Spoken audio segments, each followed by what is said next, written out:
मृत्यु उस अवस्था का नाम है जिसे आप अप्राप्य प्राप्य होते हैं।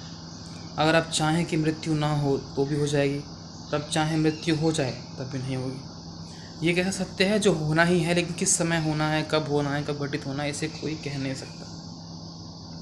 मृत्यु उस सत्य के समान है जिसे कोई नहीं चाहता पाना, पर सब प्राप्य होते हैं।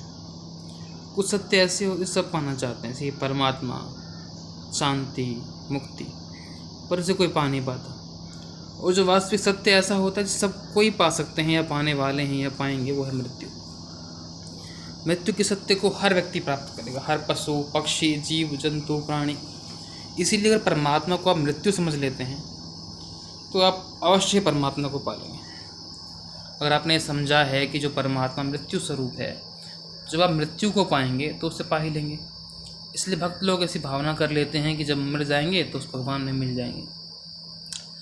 इसलिए मरते समय उन्हें लगता है कि अब मैं अंतिम समय में आ गया हूँ और अब जाकर अपने प्रीतम से मिल जाऊँगा, इष्ट से मिल जाऊँगा। पर ये सिर्फ उनकी कल्पना के आधार पर खड़ा है। दर्शन यही कहता है कि अगर आप विचारें तो मृत्यु के बाद भी कुछ बदलने वाला नहीं है, कुछ मिलने वाला नहीं है। आप जीते जी भी उस मृत्यु के आधार पर जीवन निकाल लेते हैं और मरने के बाद भी यही सोचते हैं कि उसी प्रीतम में मिल जाएंगे, पर अब कहीं नहीं मिलने वाले हैं। आप जिस चेतना के साथ आए थे उसी चेतना के साथ, उसी अहमवृत्ति के साथ कहीं और आपका पुनर्भाव होगा, और फिर आप इस अस्तित्व से आपका नाश हो जाएगा। जिस व्यक्ति के रूप में मैं आज बात कर रहा हूँ, मरने के बाद ये व्यक्ति कभी जीवित नहीं होगा। ये व्यक्ति फिर कभी नहीं आ सकता। जिसे हम आत्मा कहते हैं वो केवल कहने के लिए अहम वृत्ति है। वो जो दोबारा जन्म लेगी तो वो केवल चेतना का व्यंग मात्र है। वहाँ अभय जैसा कुछ नहीं रहने वाला। वहाँ वो व्यक्ति जो मरा है वो कुछ नहीं रहने वाला, क्योंकि वो सब कुछ उसके दिमाग में था, मस्तिष्क में था, गोलक में था, और वो उसके साथ नहीं जाने वाला। लेकिन व्यक्ति जीवित हो सकता है जब आप चेतना की अंतर गहराइयों में जाते हैं और बहुत गहरा जाकर आप विचारते हैं कि मैं कहाँ कहाँ से होकर आया हूँ, तो आप जान लेते हैं कि वहाँ पर मैंने उस चीज़ को पाया था। मृत्यु को देखकर मनुष्य ये सोचता है कि अब मैं भी मरूंगा, सब मरने वाले हैं। कुछ क्षणों बाद वो भूल जाता है कि सब ठीक है, सब ऐसा ही है। पर ये क्षणिक वैराग्य किसी काम का नहीं होता है। क्षणिक वैराग्य से सिर्फ और सिर्फ कुछ मिलता है तो क्षण भर के लिए, ये अनुभूति कि मैं कुछ जानता हूँ। वास्तविकता ये है कि ये क्षणिक वैराग्य किसी काम का नहीं है। इस बात को जानना चाहिए कि जिस तरह जन्म की व्यवस्था है वैसे मृत्यु की व्यवस्था भी है। जब जन्म हुआ है तो मृत्यु भी होगी। इसे जान लेने से कोई ये बात नहीं है कि आप वैराग्य होकर बैठ जाएं या कर्म को छोड़ दें। जब मृत्यु होने ही वाली है तो जीवन में जो कर्म करने वो कीजिए। इसका अर्थ ये नहीं है कि आप बुरे कर्मों को कीजिए या फिर अनिष्ट कर्मों को कीजिए। बुरे या अनिष्ट कर्म आपकी मृत्यु के बाद के लिए, जीवन के लिए दुखदायी, ऐसी बात नहीं है। बुरे या अनिष्ट कर्म आपके वर्तमान जीवन के लिए भी बुरे होते हैं। उन्हें करते हुए आपको बहुत चेतना में करना पड़ता है, और आप जो पा सकते हैं ऊँची अवस्था को, उसे नहीं पा पाते। तो जो लोग वैसे भी चेतना को नहीं पा रहे हैं, उस चेतना पर बुरे कर्म नहीं कर रहे हैं, अच्छे कर्म कर रहे हैं जिन्हें अच्छा मानते हैं, और जो बुरे कर्म करते चेतना को नहीं पा रहे हैं, उनमें स्थिति एक जैसी है। बस एक प्रयासशील है बुरे कर्म करते हुए, और दूसरे हैं जो प्रयास नहीं कर रहे हैं लेकिन अच्छे कर्म करते हैं, इसको मानते हैं, और कुछ भी आध्यात्मिक की ओर, चेतना की ओर गति नहीं कर रहे हैं। तो अगर आप चेतना की ओर गति नहीं कर रहे हैं तो आपका मृत्यु को देखना या वैराग्य उत्पन्न करना किसी काम का नहीं है।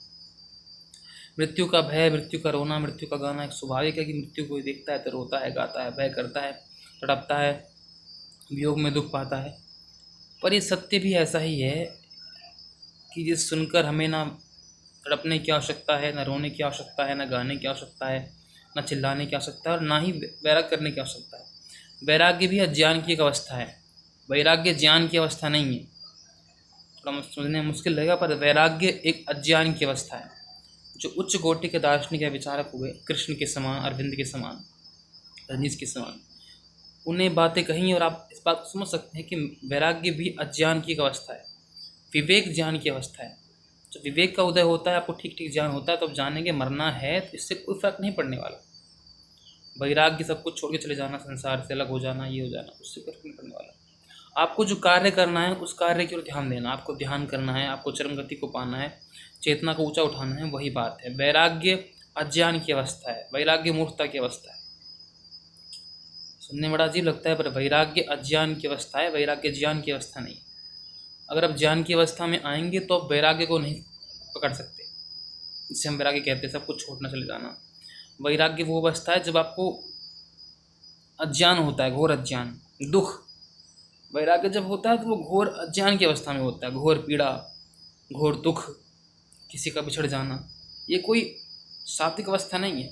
सात्विक अवस्था में चित्त की वैराग्य कभी उदय नहीं होता, और जो सात्विक अवस्था में उदय नहीं हुआ है वो कैसे ठीक हो सकता है। अत्यंत रजोगुण में, अत्यंत तमोगुण में, इन सब गुणों के रहते हुए आपको वैराग्य होता है, और वो केवल उस तमोगुण का ही प्रभाव है, रजोगुण का प्रभाव है, सत्वगुण का प्रभाव नहीं है। सत्वगुण में ध्यान का उदय होता है, और ध्यान कभी भी वैराग्य की ओर लेके नहीं जाता, ध्यान विवेक की ओर लेके जाता है।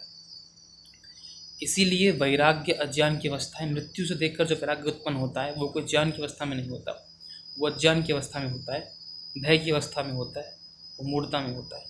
इसलिए मृत्यु को देखकर भयभीत होना कोई प्रज्ञा पुरुष के कार्य नहीं है, वो अभी अल्पज्ञता, अज्ञानता को दर्शाता है। इसलिए मृत्यु सत्य है, उसे स्वीकार कर लेना चाहिए सभी को, हमारी भी होगी और सबकी होगी।